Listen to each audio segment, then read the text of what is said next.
Pernah gak sih guys pengen makan ekado tapi males keluar rumah? Nih aku kasih resep ekado rumahan ya, rasanya gak kalah sama restoran Jepang. Isiannya yang padat tapi masih juicy, udah gurih, enak banget. Nah ini tuh bisa banget buat stok frozen food juga ya guys. Bahkan bisa banget buat ide bekal anak sekolah. Nah penasaran gimana aku cara bikinnya? Yuk langsung aja ke resepnya. Nah untuk ayamnya aku pakai paha fillet ya. Nah karena di kulkas masih ada sisa udang, jadi aku tambahin udang ya guys. Ini opsional aja, kalau nggak pakai udang juga boleh banget. Masukkan juga untuk bumbu-bumbu lainnya dan pertepungannya. Aku pakai tepung maizena. Setelah itu kita masukkan saus tiram, minyak wijen, tambahkan juga dengan setengah sendok teh garam, setengah sendok teh lada, dan setengah sendok teh penyedap atau kaldu bubuk. Nah setelah itu tinggal aja kita copor sampai halus ya guys, sampai teksturnya tuh seperti ini. Setelah itu siap deh untuk kita cetak. Nah untuk kulitnya aku tuh pakai kulit tahu atau kembang tahu ya. Jadi aku tuh belinya tuh lembaran gitu ya guys. Kemudian aku potong persegi seperti ini. Aku belinya tuh kembang tahunya udah lemes gitu ya guys. Jadi tanpa harus direndam menggunakan air. Nah kita isi isiannya secukupnya aja. Setelah itu kita masukkan telur puyuhnya.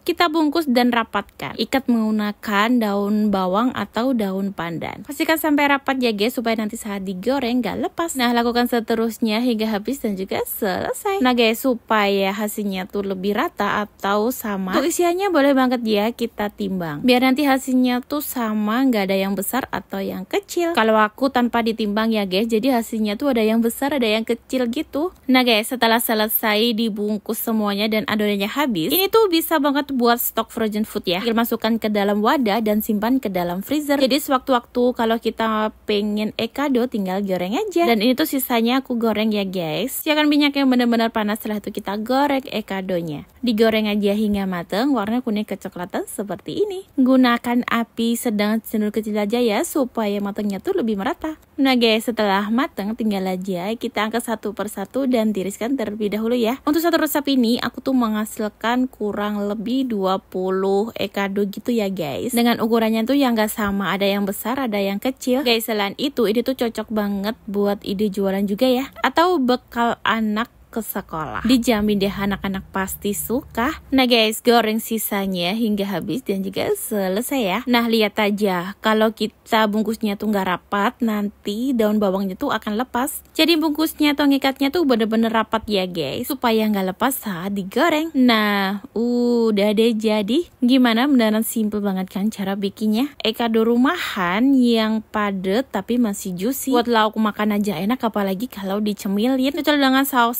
sambal, waduh enak banget. Wajib sih kalian cobain juga. Cobain, selamat mencoba.